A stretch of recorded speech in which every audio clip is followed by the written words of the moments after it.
Good day, everyone, and thank you all for joining us to discuss Equity LifeStyle Properties' third quarter 2023 results. Our featured speakers today are Marguerite Nader, our President and CEO, Paul Seavey, our Executive Vice President and CFO, and Patrick Waite, our Executive Vice President and COO. In advance of today's call, management released earnings. Today's call will consist of opening remarks and a question-and-answer session with management relating to the company's earnings release. For those who would like to participate in the question-and-answer session, management asks that you limit yourself to 2 questions so everyone who would like to participate has ample opportunity. As a reminder, this call is being recorded. Certain matters discussed during this conference call may contain forward-looking statements in the meanings of the federal securities laws. Our forward-looking statements are subject to certain economic risks and uncertainty. The company assumes no obligation to update or supplement any statements that become untrue because of subsequent events. In addition, during today's call, we will discuss non-GAAP financial measures as defined by SEC Regulation G. Reconciliation of these non-GAAP financial measures to the comparable GAAP financial measures are included in our earnings release, our supplemental information, and our historical SEC filings. At this time, I would now like to turn the call over to Marguerite Nader, our President and CEO. Good morning, and thank you for joining us today. I am pleased to report the results for the third quarter of 2023. The quality of our revenue streams and the strength of our balance sheet continue to allow us to report impressive results. Our MH portfolio is approximately 95% occupied. We have had continued success in the quarter selling new homes.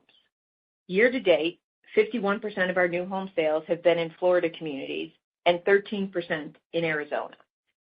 Year to date, the mark-to-market increase for rent increase for new homeowners has been approximately 13%. Our team has done an exceptional job of selling available inventory, and we are currently at near record low levels of rental homes in our portfolio. Our communities continue to offer an affordable option to purchase a home amid a single-family housing market with limited availability and high price points. Today's national headlines highlight that home buyers are grappling with housing affordability driven by a lack of affordable homes and rising mortgage rates. These broader national housing trends have enhanced the appeal of our communities for prospective homeowners. 2/3 of our RV and marina income is generated from our annual customers. Core annual RV and marina revenue increased 8% compared to the third quarter of last year. Core seasonal and transient revenue for the quarter was impacted by an increase in annual site usage, reducing site availability, and weather-related property disruptions. Our social media strategy leverages engaging content, targeted advertising, and partnerships to expand our reach and boost customer engagement with our RV members, guests, and prospects. This summer was the 9th year of our 100 Days of Camping marketing campaign, which celebrates the time between Memorial Day and Labor Day. The campaign recorded 32 million impressions, the highest we have ever experienced, across social media platforms including TikTok, Instagram, and Facebook. Turning to 2024, we anticipate continued demand into next year. Within our MH portfolio, we anticipate sending 2024 rent increase notices to approximately 50% of our MH residents. These rent increase notices have an average growth rate of 5.4%. For our RV portfolio, we have set annual rates for 95% of our annual sites. The RV annual rate increases have an average growth rate of 7%. Our snowbird residents and guests are anxious to head back to Florida and Arizona for the season. Our teams are prepared for their arrival and will continue to focus on providing outstanding customer service. I would like to thank our team members for all their efforts this year to support our residents and guests. I will now turn the call over to Patrick to provide further details on our portfolio operations. Thanks, Marguerite. As we wind down our summer season and move into our winter Sunbelt season, I wanted to provide some additional color on the drivers of the 80% of our $1.3 billion of total revenue that comes from annual residents and guests in our MH, RV, and marina properties. Consistently through the years, the MH portfolio has been the key driver of our business, with a trend of high-quality occupancy achieved by increasing homeowners. Today, nearly 97% of our occupancy is long-term homeowners who are typically with us 10 years or more. I'll do a summary around the horn on those markets collectively representing 70% of our MH portfolio. First, Florida occupancy is 95%. Florida is the leading state for net in-migration, and we see demand most directly in our east submarkets like Tampa, St. Pete, and Clearwater, and west submarkets like Fort Lauderdale and West Palm Beach, which are consistent with historical trends. Demand in East Florida comes from the Northeast U.S., New York, New Jersey, and Massachusetts, which are among some of the top states leading out migration. While demand in West Florida comes from the Midwest, states like Illinois and Minnesota, which are also leading out migration. Given this demand, we have an opportunity to continue to grow MH occupancy, including through our development program. We developed more than 750 sites in Florida and have more than 1,000 MH sites in the expansion pipeline. Over the last 3 years, we have sold more than 1,400 new homes in Florida, indicating consistent demand. Our next largest markets are California and Arizona. Those portfolios are 97% occupied, and we have opportunities to convert rental homes to homeowners, marginally increase run rate occupancy, as well as grow through expansions. Portfolio-wide for MH, over the last 3 years, we've sold 2,600 new homes, enhancing quality of occupancy by meeting important demand from home buyers. Moving on to the RV and marina businesses. Over the last 20 years, we added RV and marinas to our portfolio with a focus on long-term annual revenue streams that behave similarly to the MH portfolio. Our RV properties are predominantly located in Sunbelt locations, and our marinas are mostly coastal Florida and coastal Carolinas. Coming out of the summer season, we continue to see consistent demand from RVers, especially our core annual guests. As noted in the press release, our 2024 rate guidance for RV annuals is 7%. For perspective, average annual RV rate is approximately $500 a month. So the 7% increase translates to $35 a month, or a relatively reasonable amount for long-term annual customers valuing their leisure options. For the marina portfolio, we have continued to maintain occupancy of 90%, and boat launches have been consistent year over year, evidencing consistent demand from our long-term marina customers. Those are the highlights on the drivers of the property operating results, with some market and property detail on our annual MH, RV, and marina revenues. Together, they represent more than 80% of our portfolio revenue, as well as the highest quality durable revenue streams at ELS. I'll now turn it over to Paul to walk through the results in detail. Thank you, Patrick, and good morning, everyone. I'll provide a summary of our results for the third quarter and September year-to-date periods, provide some information about the assumptions included in our updated guidance model for the full year 2023, and close with some comments on our balance sheet and debt market conditions.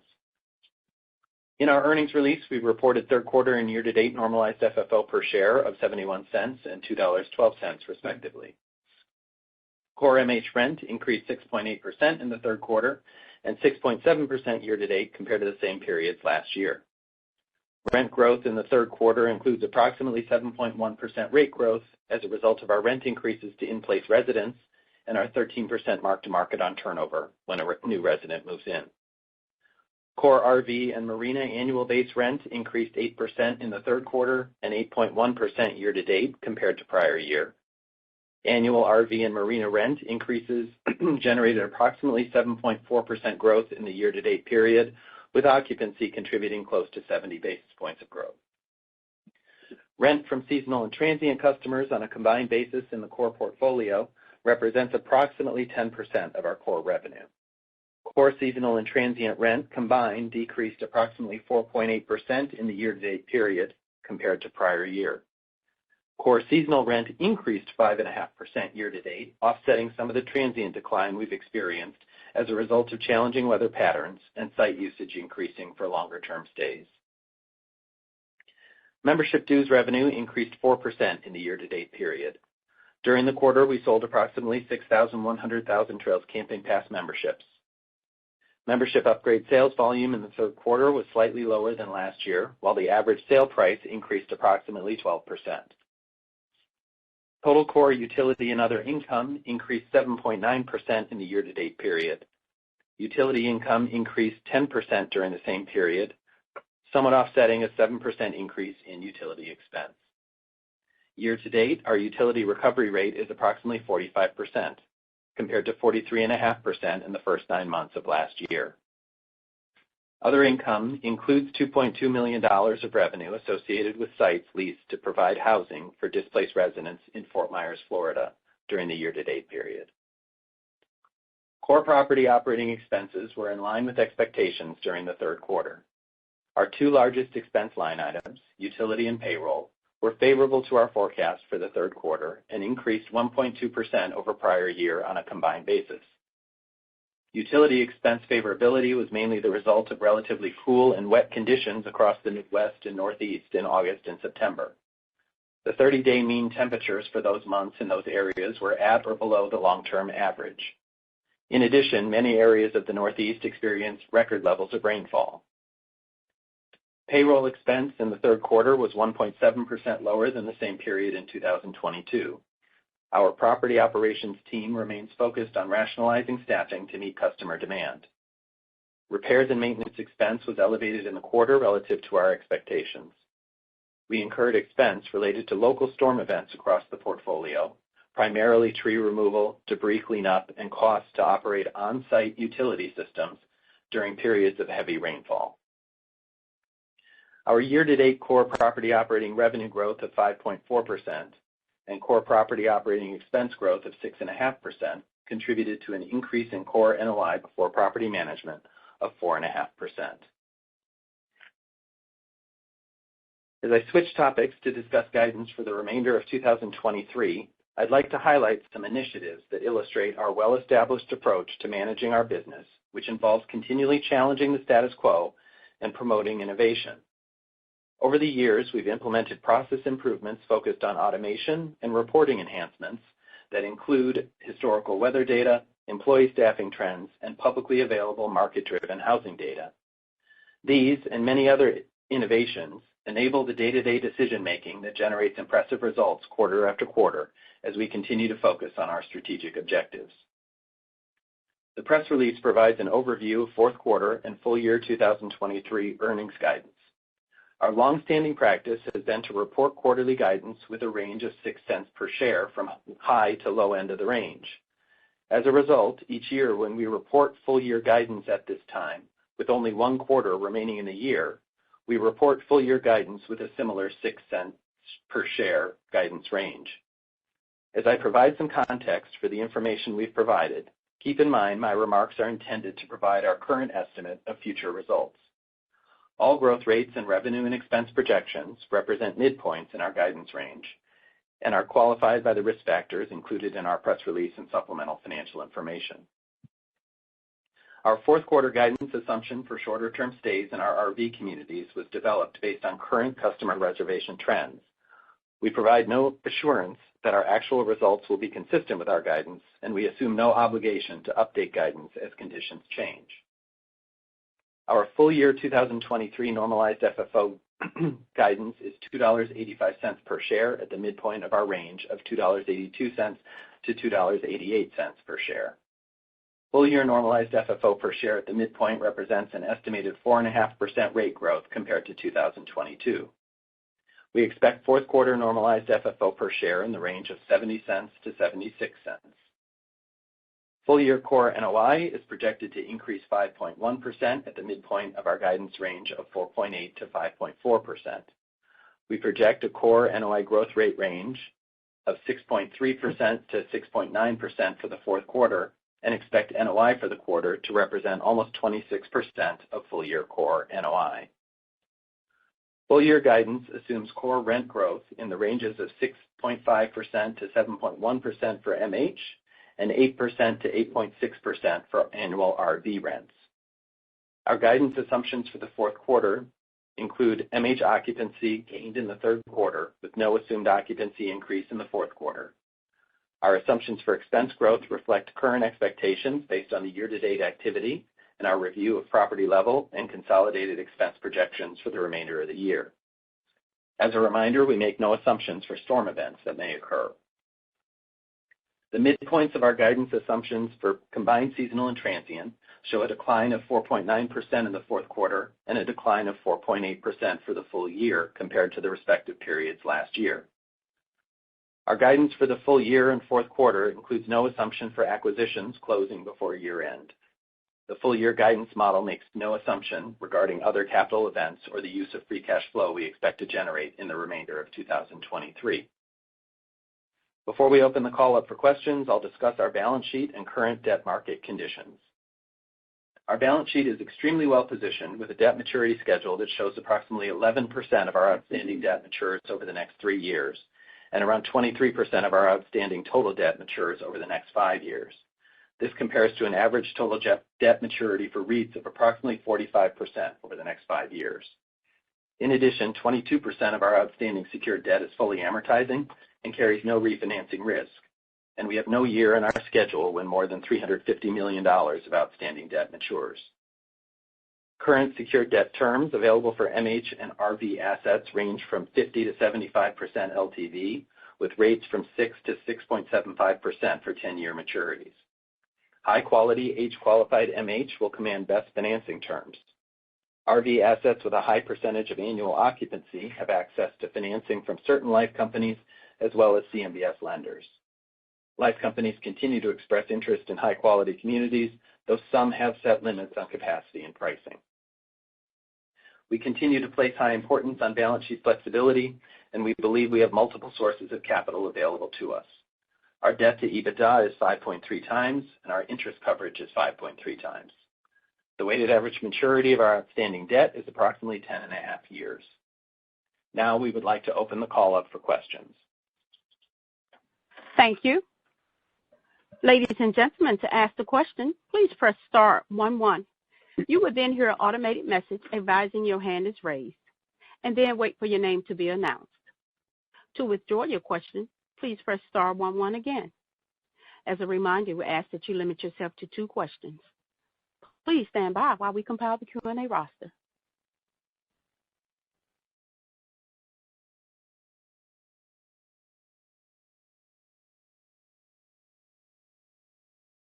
Our first question comes from the line of Josh Dennerlein with Bank of America. Your line is open. Yeah, hey everyone. Appreciate the time. Good morning, Josh. Morning. Just curious I appreciate all the color on 2024 on the rate growth that you're sending out. Could you remind us of the timing of when you send out the other 50% of the manufactured housing rate notices? And then what's the framework for how you set that rate? Is it just a function of CPI at the time, or what other kind of factors go into that? Yeah, Josh, it's Patrick. As Paul covered in his commentary, about half the increases will be sent out by this time. So by the time we hit the first quarter, the majority of the rent increases have been noticed and go into effect. Over the balance of the year, it's mostly ratable. To the extent that there's a CPI-based lease, it will likely reference updated CPI as you move through the course of the year. And then to the extent that there are market rate increases, we'll revisit markets that we have a view right now that we go through our budget process, and to the extent that we feel it's appropriate to update quarter by quarter, we'll update it as those notices go out accordingly. I appreciate that, Patrick. And then I get a lot of questions on just OpEx. Is there any kind of framework you can provide us as far as moving pieces as we look forward? Any base effects? And then I know insurance is pretty topical. I know your renewal is April 1st. Just any kind of color you can provide on that insurance line item too. I guess, Josh, what I would say with respect to expenses on a forward view into 2024, we in the quarter, second quarter, and also into the third quarter, have seen moderation in utility rates. We also have seen, with respect to our payroll, obviously the ability to flex that payroll based on demand in the properties that have variable demand, the transient RV properties primarily. With respect to going back to the utilities for a moment, I think that on a go-forward basis, we would probably see a more steady level to what we're seeing now. So we were at about 6% growth at the end of the second quarter. That moderated further in the third quarter. And so I think we would anticipate that continuing. The last thing I'll touch on is R&M. I think that, but for the local weather events that I mentioned in my opening remarks, I think that there is some easing of pressure that we've seen in the last couple of years in terms of contract labor for maintenance at our properties as well as the cost of supplies. And then, Josh, with respect to insurance, as you point out, our property level insurance policies renew on April 1st of next year. So we have, 7 months of experience behind us, 5 months left to go. So far, our claims experience this year has been good, but we're only 60% through the year. So we'll have a better idea after we meet with our brokers in January and be able to incorporate into our 2024 guidance. Great. Appreciate the time, guys. Thanks, Josh. Thank you. Please stand by for our next question.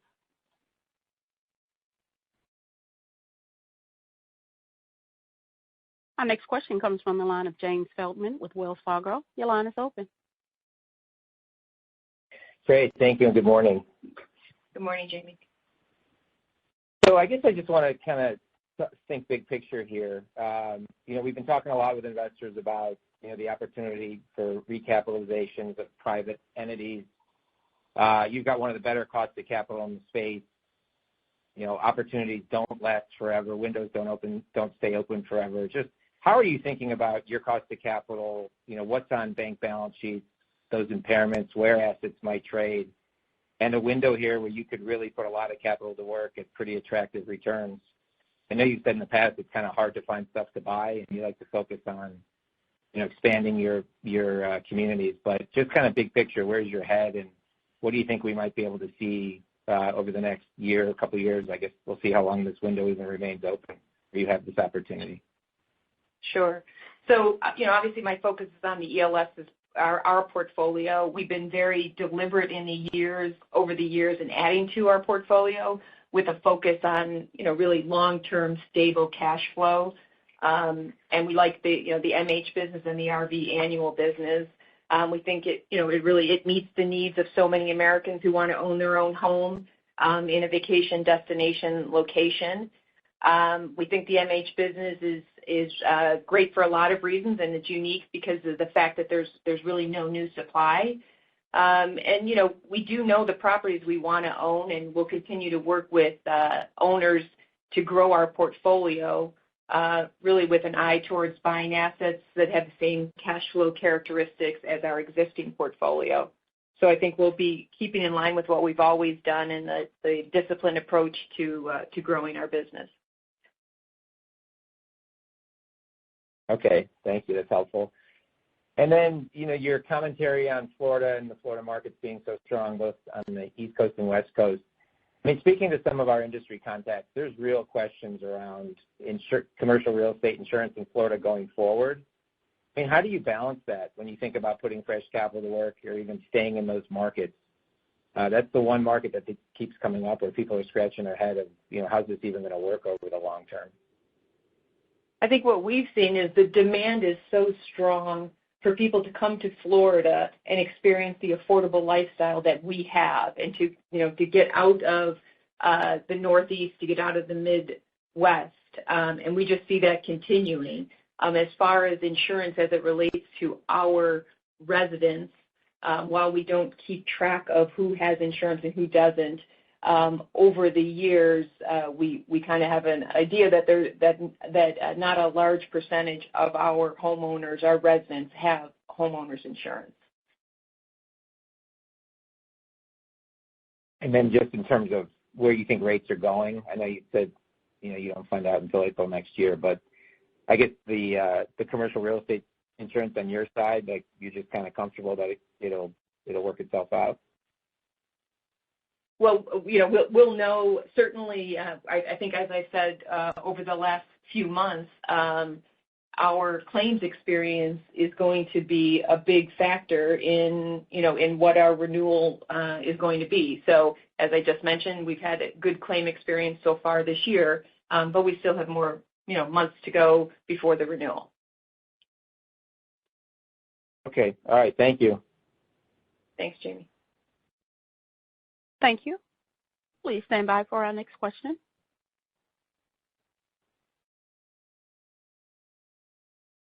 Our next question comes from the line of John Kim with BMO Capital Markets. Your line is open. Thank you.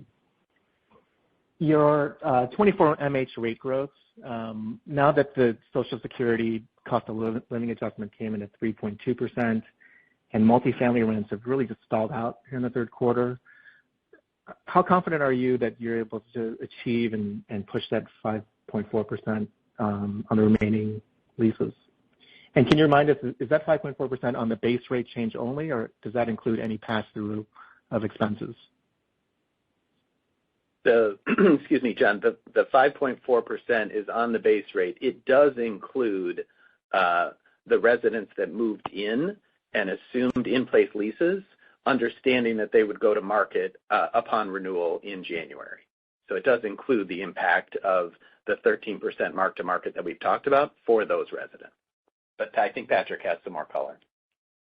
Yeah, so John, as we worked our way through our budget process, and that includes a review literally property by property in the respective submarkets, and a review of the competitive set, not only other manufactured home communities, but other competitive housing in those direct submarkets. As Marguerite touched on, we compare very favorably just with respect to the all-in cost and the value that a resident moving to one of our communities gets in our locations. So as we worked our way through, while it's a fair point on the CPI, our spread historically has been in the 150 to 200 basis points. We're kind of in that range with the mark to market that Paul just referenced. And we did have that 150 to 200 basis point historical spread to CPI with respect to our rate increases, kind of front in mind as we were working through where we were going to set increases, particularly for our in-place long-term residents. So we feel pretty confident that it's a good value proposition and that those rents will come through. Any sense of timing or the quantum of the renewal rate increases in marinas? The marinas are basically ratable over the course of the year, so they'll come through over the quarter by quarter. And those annual renewals, John, are included in the 7% that we quoted for the RV marina annual rent. Okay, got it. Thank you. Thanks, John. Thank you. Please stand by for our next question.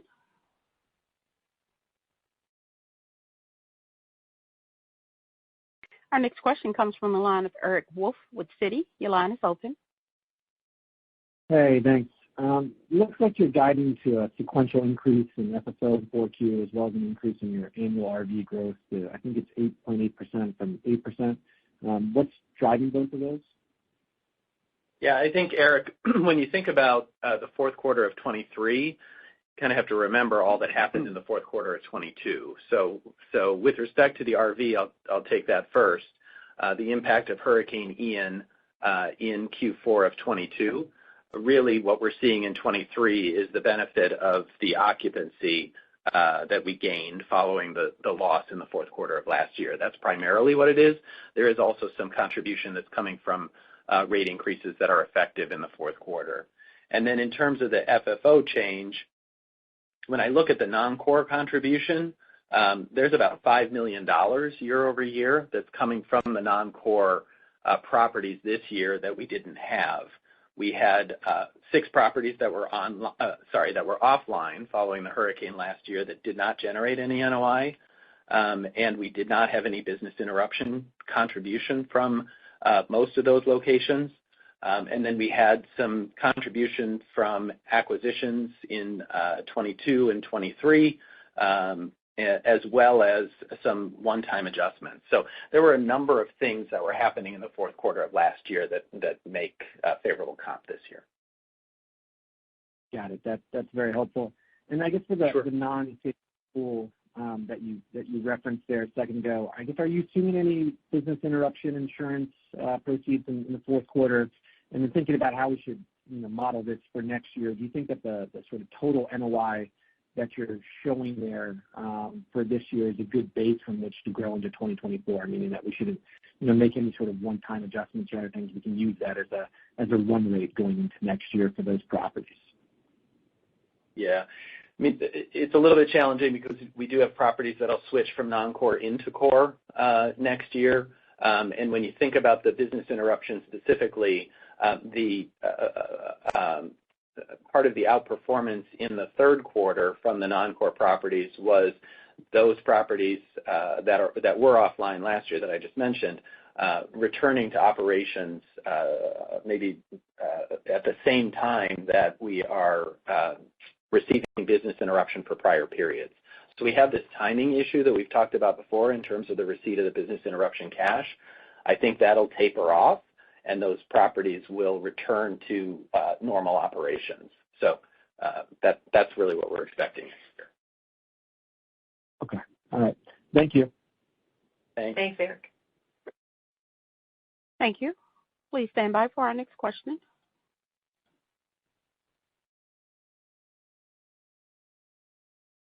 Our next question comes from the line of Brad Heffern with RBC. Your line is open. Hey, good morning, everybody. Just as a follow-up to that last question on the business interruption, in the fourth quarter, are you in the same position where you're maybe over-earning a little bit or getting BI proceeds from prior periods that's having a positive impact on earnings, or when does that kind of cross over? I think the fourth quarter is a little bit lighter because the fourth quarter looks back to the summer season for properties in Florida. So it kind of evens itself out, so to speak, in the fourth quarter. Okay, got it. And then for the 50% of the MH communities that have been noticed already, is that representative of the other 50% that has not, or is there a difference in how those are priced? It's a little bit more heavily weighted to the long-term agreements that we've talked about. Those tend to have January renewals. So as Patrick mentioned earlier in the call, the impact of the CPI and the market increases, they have greater influence as we move through the rest of the 50% during 2024. Okay, got it. And then I was wondering if you could just talk through what cap rates you're seeing currently across the business and if anything is transacting. I suspect the answer is no if you're saying that cost of debt is in the sixes, but any color there would be great. Certainly. So, as an industry, there really haven't been a lot of transactions. We look at all marketed deals as well as continuing all of our outbound efforts and, staying connected with owners, waiting for them to kind of become sellers. Up to this point, we haven't seen a lot of stress from owners in terms of refinancing or distressed sales. I really think that the page will turn on the calendar really before there's a pickup in activity. So it's difficult to quote cap rates when there just really haven't been a lot of transactions. Okay, thank you. Thanks. Thank you. Please stand by for our next question.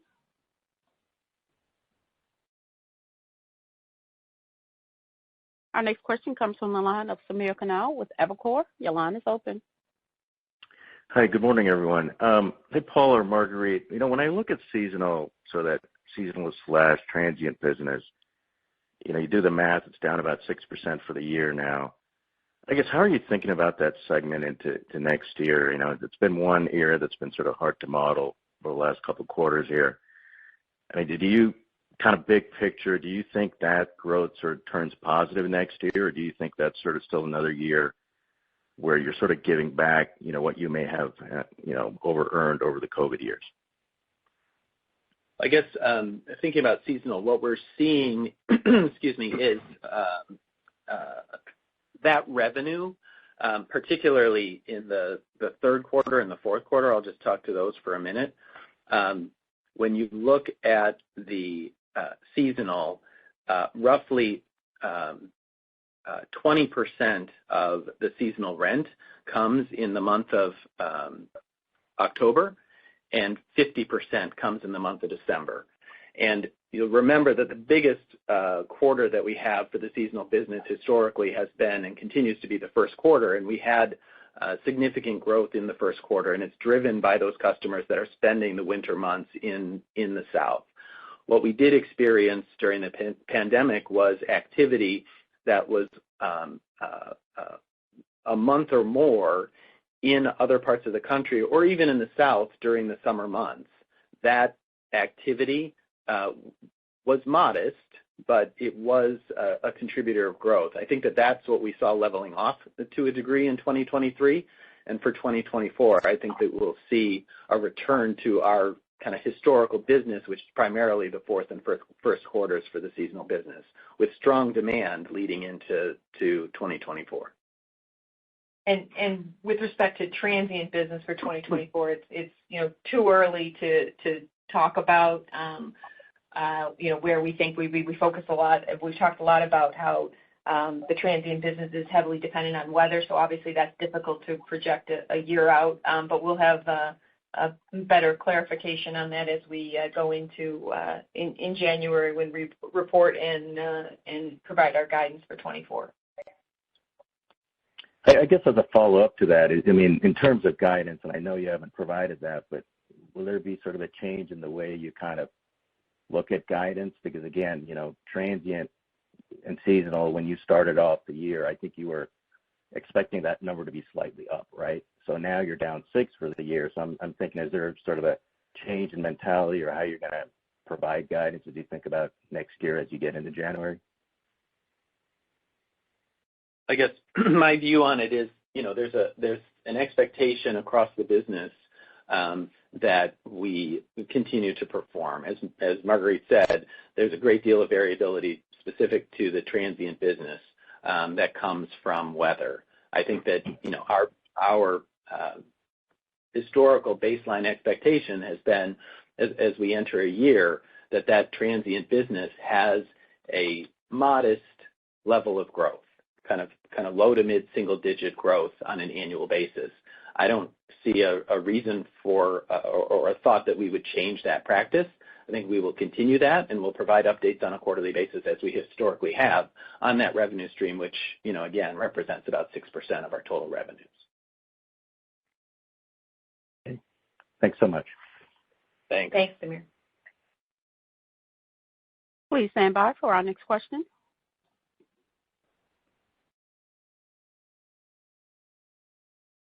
Our next question comes from the line of Anthony Powell with Barclays. The line is open. Hi, good morning. I guess maybe one more on good morning. Maybe one more on transient RV. If you strip out the impact of weather and also the impact of site conversions, how did demand in the quarter trend relative to earlier in the year? Did you see any improvement, any weakening? Just any just directional commentary would be great. I think that I think that what we saw overall in the North, again, if we're going to qualify it by weather, is demand from the customers for stays in our properties, and I would point to the ability to put through increases in rates as support for that demand. So, our ability to increase transient nightly stays in our properties, even in a time when the weather is challenging, and achieve those rates is the indicator that I would look to. Kind of thanks. And maybe one more on the 13% increase in rent to new homeowners. How does that compare to history? And is there any opportunity to push that even higher? And how do you think about that segment in the business overall? It seems like a pretty good supporter of growth in your MH business. So I wanted to see kind of how that should trend over time. Yeah. Well, let me start by, I guess, setting the stage over the last couple of years. We've been through a period of particularly high demand for our properties and our locations, especially in the Sun Belt. That's been evidenced from really record new home sales, which are moderating. But if you think about that level of demand, including higher CPI, just the base level rate increases for our customers have been higher, right? So the comp set has been higher over the last couple of years, and market rate increases have been higher over the last couple of years.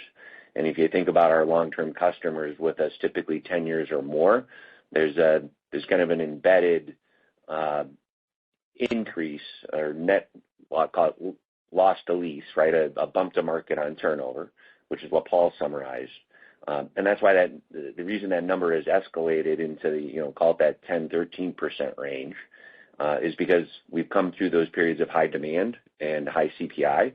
But the turnover of our resident base hasn't changed in any meaningful way. So over time, I would expect that bump to market to tend to moderate. And historically, that bump to market has been, call it in the 5 to 6% range, as opposed to the double digits that we're seeing now. Okay, so how quickly should that bump to market moderate? Is that something that will moderate over the next year, or just maybe a time frame would be great? I don't know that I can do the math in my head that quickly, but a basic construct would be we have 10% turnover in our resident base on an annual basis. So it would moderate over time. All right. Thank you. Sure. Please stand by for our next question.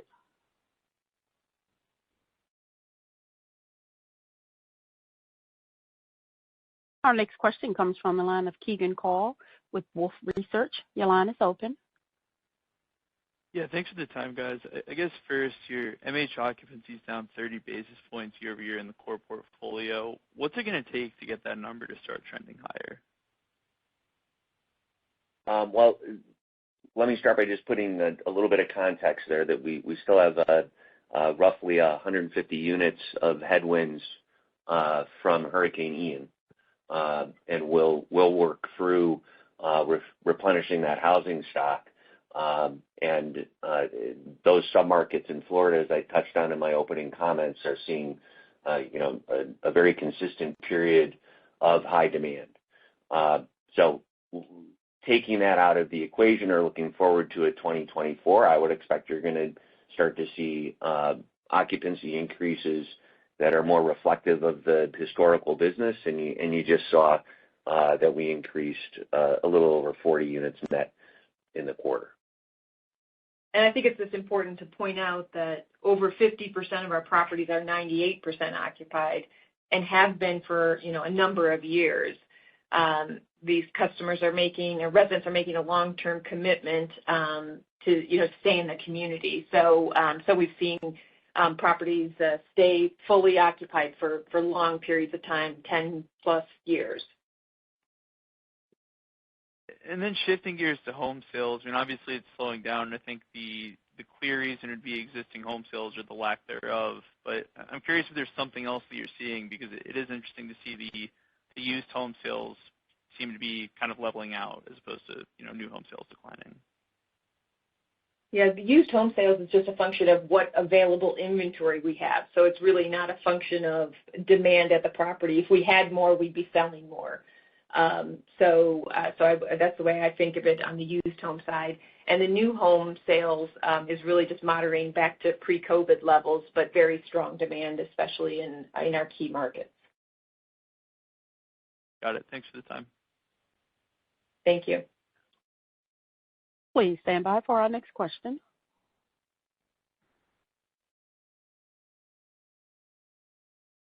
Our next question comes from the line of Anthony Howe with Truist. Your line is open. Hey, guys. Thanks for taking my question. I noticed that the TTC sales is down 10% this year, and TTC membership is also down again this quarter. Can you provide a little bit more color on what's driving this decline? and which pass experiencing slowdown? Is it the cabin pass or is it the camping pass? It's the camping pass. We've seen a reduction in RV dealer activations. I think it's about a 10% decline in activations, which means, that's coming from the point of sale at the RV dealer. And then we've also seen a decline due to reduced transient activity at the property level. So if there's not a lot of people coming through, you just see a reduction in sales. Gotcha. Can you also provide can you talk about how these automated reports are helping with decision making?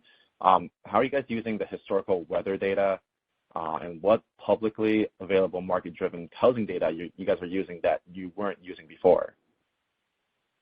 Well, Anthony, it's not that we weren't using it before. I want to be clear on that. I was mentioning kind of over the years the things that we've done to enhance our reporting. So just by way of example, I'll take the weather data to kind of share that in my remarks, I had commentary around the historical weather patterns, the impact, the amount of the rainfall, and so forth. And we have internally in our regular reporting information that flows out to our operations and sales and marketing team leaders about the weather patterns, the forecasts of those weather in the locations that are in focus depending on the time of year. Those are used, as I mentioned, to drive the decisions as far as where to target our marketing, how to communicate with our customers as to when a weekend is going to be nice, or how we might direct our activity and encourage them to visit the properties. That's just one example of some of the reporting enhancements that we've implemented over the years, and we'll continue to do so. And we're also using, within our home sales website, we use AI to kind of strengthen the descriptions of homes that are available for sale, and also develop alternate email headlines and social media posts that could kind of improve our performance, and we've seen that work well over time. Great. And then on social media, I think you mentioned that you had 32 million impressions this year. How should we think about that number? What is the click-through rate per impression? What is conversion rate on those leads? Is it also driving your marketing cost down as well?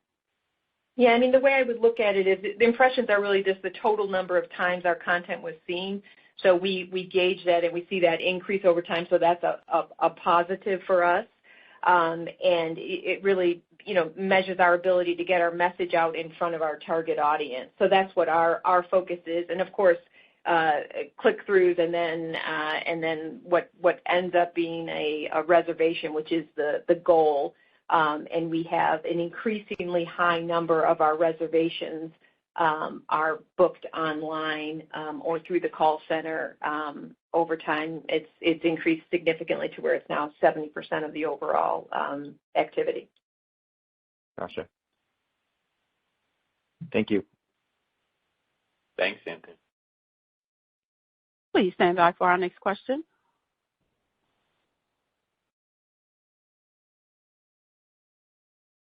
Our next question comes from the line of John Pawlowski with Green Street. Your line is open. Thanks. Good morning. I was curious, as a follow-up. Good morning.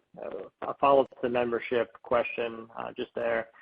Can you speak to the retention trends in the business, and as camping demand normalizes towards pre-COVID levels, do you expect near-term declines in annual membership revenues and membership upgrade sales? Yeah, I think that we still see very strong demand for our camping pass product. It is really a low-cost product that we offer to our members as an incentive to kind of start their camping journey with us. So we see strong demand. I don't see that stopping as we head into next year. I think there is just that moderation that happened as a result of in the post kind of COVID environment. But I believe it's still very strong. Okay. And then, Paul, I'm not sure I understood the response to the one question about was the first 50% of the MH rate increases represent the total portfolio. Did I interpret it right that the 5.4% on the first batch was elevated because the longer-term stays had a higher mark-to-market, and we should expect the second batch to be lower than the 5.4%? Is that accurate? Well, I think you have two things happening. One, for those, it's specific to Florida. So for those increases on turnover that occurred during 2023, in Florida, those residents can assume the remaining term of the existing lease, and they'll go to market in January when their lease renews. So that cohort is moving to market come January 1st. During 2024, in other states, we'll see a mark-to-market as well, so we'll have the benefit of that. The other thing that I was saying is the long-term agreements are more heavily weighted toward January 1st, so that actually, those tend to have a lower average increase than the market and the CPI increases, given where CPI is right now. So you have a little bit of a balancing between those two factors. So I would anticipate a relative level of consistency across the year. And I think, John, if you just look at last year at this time, giving the same type of information and the portfolio is basically the same, you could take a look at that and see how that kind of, played out, this year year over year, similar to what Paul's saying. Okay, makes sense. Last one for me. Can you share how seasonal RV bookings for the fourth quarter and the first quarter compared to a year ago? Compared to a year ago, I don't have that in front of me, John, but what I can say is that we're seeing as I mentioned earlier, the seasonal activity builds in terms of the percentage for each month in the fourth quarter. And as we move out of the northern season, those customers that are with us a month or longer in that part of the country and move toward the southern season, we see that pace increasing over that time period and following that increase into the first quarter. Okay, thanks for the time. Thanks, John. Please stand by for our next question.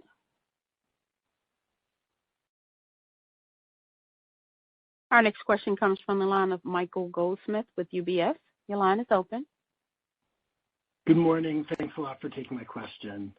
Good morning, Michael. Morning, Marguerite. Maybe just to wrap up the conversation on weather, we've talked a lot of different things about forecasting and marketing driven off of that, but I guess just to sum it up is, was this a particularly weaker transient season because the weather was less favorable and that potentially creates a more favorable setup for transient in 2024? Am I interpreting that right? I think it's pretty clear that the weather was very challenging this summer. How that plays out next year is obviously entirely dependent on the weather patterns next year. But yes, it was an extremely challenging year in 2023. Thanks for that. And my follow-up question is about the conversations that you've had with residents on the 2024 rent increases. I was wondering if there were areas where you were getting the most pushback from residents.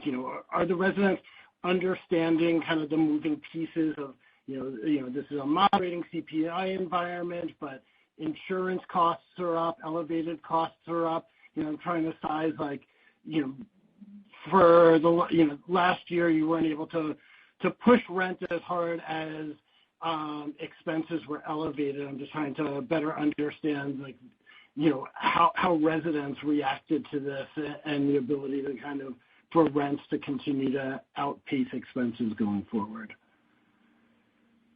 Yeah, let me start by saying that it's shaping up to be very similar to our historical practices and our historical feedback, and particularly with the rates that have just recently gone out.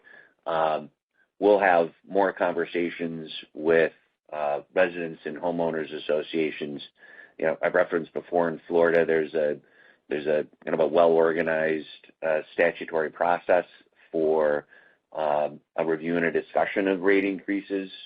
We take that opportunity to have a conversation with our homeowners and broader resident base on priorities for the properties in addition to the rent increase. So it's a little early in the process to give you a full view, but what's shaping up so far is pretty typical with our historical experience. Got it. And just one final clarification for me. We talked quite a bit about properties turning over and them getting a 13% increase, which I think takes them, which kind of commences in the start of 2024. Did you provide what percentage of properties are turning over that are going to receive that?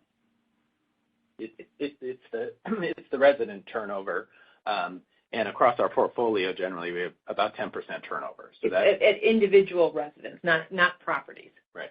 Got it. So about 10% of the MH residents will be receiving, are going to see something similar to that 13% increase upon the start of the year. Over the course of 2024, that will happen. Okay. Right. Specific to Florida, it's effective January 1st, but in the other states, it happens throughout the course of the year. Super helpful. Thank you very much. Good luck in the fourth quarter. Thanks, Michael. Thank you. Since we have no more questions on the line, at this time, I would like to turn the call back over to Marguerite Nader for closing remarks. Thank you for joining us today. We look forward to seeing you all at NAREIT. Take care. Ladies and gentlemen, this concludes today's conference call. Thank you for your participation. You may now disconnect. Everyone have a wonderful day.